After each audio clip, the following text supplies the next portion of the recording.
పెళ్లి చేసుకుని హాసిని మరియు వెన్నెల పట్నం చేరుకుంటారు. వెన్నెలది పెద్దలు కుదిర్చిన సంబంధం కాబట్టి ప్రసాద్ గురించి ఏమీ తెలియదని కాంతం ప్రసాద్ గురించి చెప్తూ ఉంది. చూడమ్మా హాసిని, ప్రసాద్ వేగంగా లేచి డ్యూటీకి వెళ్ళిపోతాడు. వాడికి లంచ్ బాక్స్ కట్టాలి. సరే అత్త, నేను చేస్తాను. మరి నాకేం చెప్పరా అత్తయ్య గారు? మీదెలాగూ లవ్ మ్యారేజీ కదమ్మా. రాము కోసం నీకు అన్నీ తెలుసు కదా. వెన్నెలకైతే కొత్త, ప్రసాద్ కోసం తనకేం తెలీదు. నువ్వు చెప్పత్తా ఏం చెయ్యాలను? అలా అనడంతో కాంతమ్మ చాలా సంతోషించింది. వెన్నెల పొద్దున్నే లేచి వాకిట్లో కల్లాపి జల్లి ముగ్గు పెడుతుంది. మరియు వాళ్ళ అత్తగారు చెప్పినట్టు వంట చేసి ప్రసాద్ కోసం క్యారేజీ రెడీ చేస్తుంది. వినవయ్యా పెనిమిటి, నీకోసం మధ్యాహ్నం తినడానికి ఇంత గిన్నెలోని బువ్వగట్టాను. మర్చిపోక మధ్యాహ్నం తిను. సరే, నేను తింటాను గాని నువ్వు పెనిమిటి అనకే. వినడానికి ఏదోలా ఉంది. నా పేరు మారిపోయిందేమో అనిపిస్తుంది. ప్రసాద్ అలా అనగానే వెన్నెల నవ్వుతూ లోపలికెళ్ళిపోయింది. ప్రసాద్ పనికి వెళ్ళిపోతాడు. అప్పుడే లేచి హాసిని బయటకొస్తుంది. అక్కా, కాఫీ కావాలి. ఏంటమ్మా ఇంత ఆలస్యంగా లేచావు? నీ అక్క చూడు, తెల్లవారే లేచి ఇంట్లో అన్ని పనులు చేసుకుంటుంది.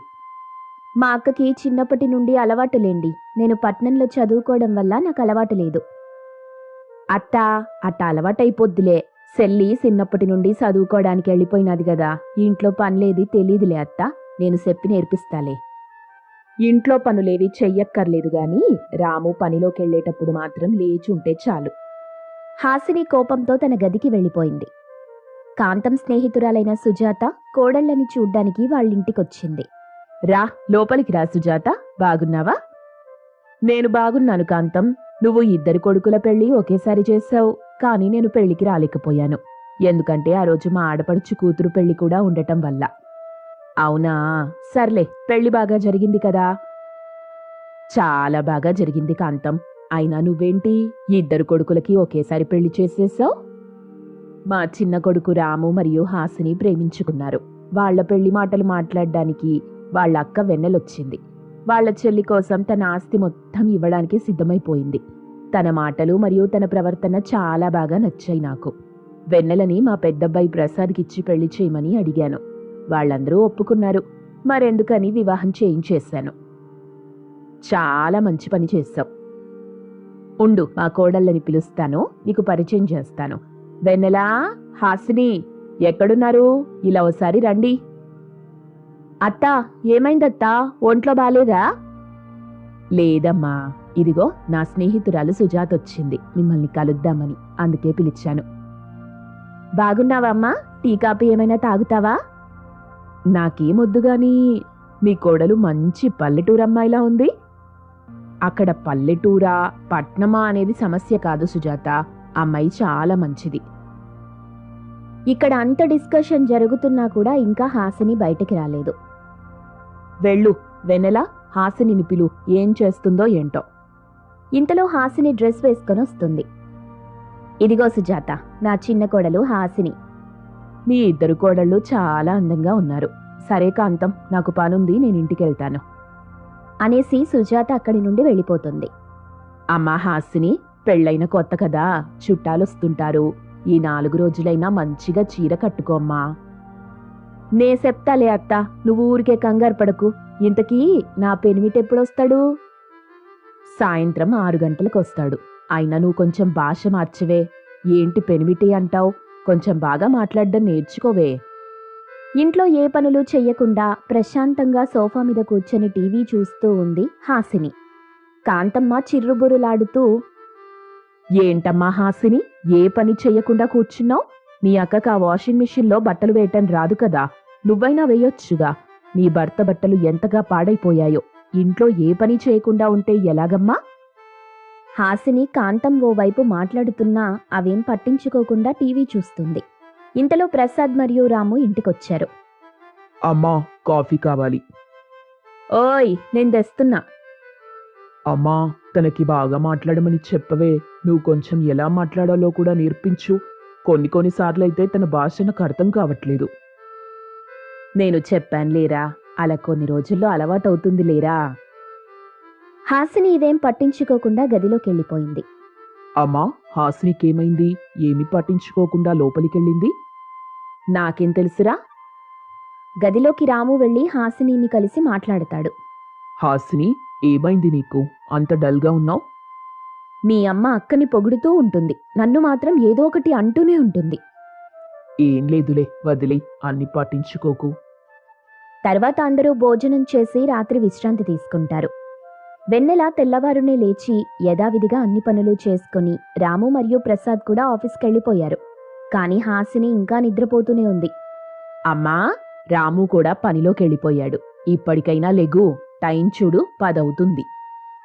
లేస్తున్నానులేండి అత్తయ్య గారు, అలారం పెట్టాను కానీ మోగలేదు. అలారం లేపలేదమ్మా, నువ్వే లేవాలి. సరేనండి అత్తయ్య గారు. కోపంతో హాసిని వెన్నెల దగ్గరికి వెళ్ళింది. ఏటి సెల్లి, అలా ఉన్నావేంటి? నీ పల్లెటూరు పద్ధతుల వల్ల అత్త నన్ను తినేస్తుంది. నేనంటే నీకిష్టం అంటావు కదా, కాని నువ్వే నాకు రాక్షసుడిలా తయారయ్యావు. నీ వల్లే నేను ఈరోజు తిట్లు తిన్నాను.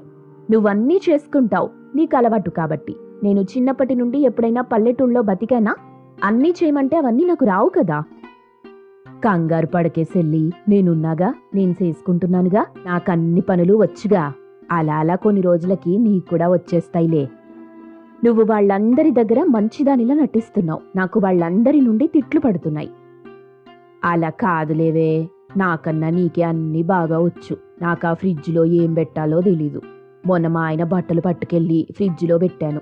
ఎండాకాలం కదా, బట్టలు చల్లగుంటాయని. అవి కాస్త తడిసిపోయినాయి. ఆ బట్టలు తిప్పే తిరగలుందిగా, దానికోసం ఏం తెలీదు నాకు. నాకేమొచ్చే, ఇంత బువ్వ వండుతానంతే. అది బట్టలు తిప్పే తిరగలి కాదే, వాషింగ్ మిషన్. సర్లే, ఏదోటి. నేను నీతో మాట్లాడను, నీ వల్లే అత్తయ్య గారు నన్నెప్పుడు తిడుతున్నారు అని చెప్పి హాసిని వెన్నెలతో మాట్లాడటం మానేస్తుంది. వెన్నెల కూర్చొని బాధపడుతూ ఉంటుంది. ఇంతలో ప్రసాద్ వస్తాడు. వెన్నెల, ఏం జరిగింది? ఎందుకలా ఉన్నావు? ఏటీ లేదండి, సెల్లి నా మీద కోపం అవుతుంది, నాతో మాట్లాడడం లేదు. చిన్నపిల్ల కదా, తనకేం తెలీదు. అదే కదా, నేను చెప్తుంటే వినదు, అర్థం చేసుకోదు. తిరిగి నేను ఏదో చేశానని నాతో మాట్లాడడం మానేసింది అది. అయినా నువ్వు కొంచెం బాగా మాట్లాడవే.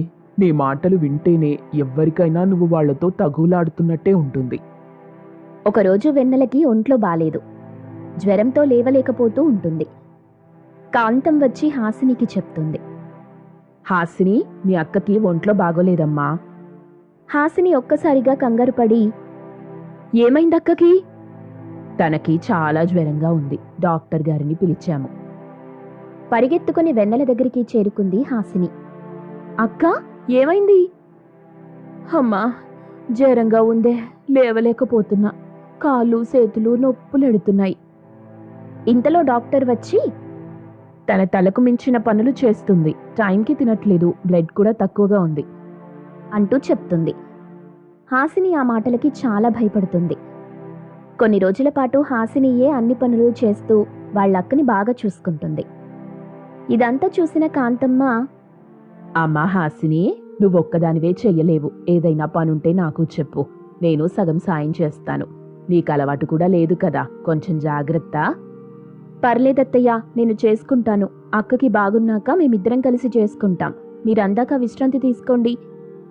కొన్ని రోజులకి వెన్నెలకి నయమైపోయింది. తర్వాత నుండి ఇద్దరూ కలిసిమెలిసి అన్ని పనులు చేసుకునేవారు. చాలా అన్యోన్యంగా సరదాగా ఉండేవారు. వీళ్ళిద్దరినీ ఇంటికి తెచ్చి నేను చాలా మంచి పని చేశాను. నా నిర్ణయంపై నాకే గర్వంగా ఉంది.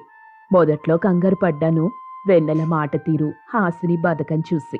కానీ ఇప్పుడు వీళ్ళిద్దరినీ చూస్తుంటే నాకు చాలా సంతోషంగా ఉంది.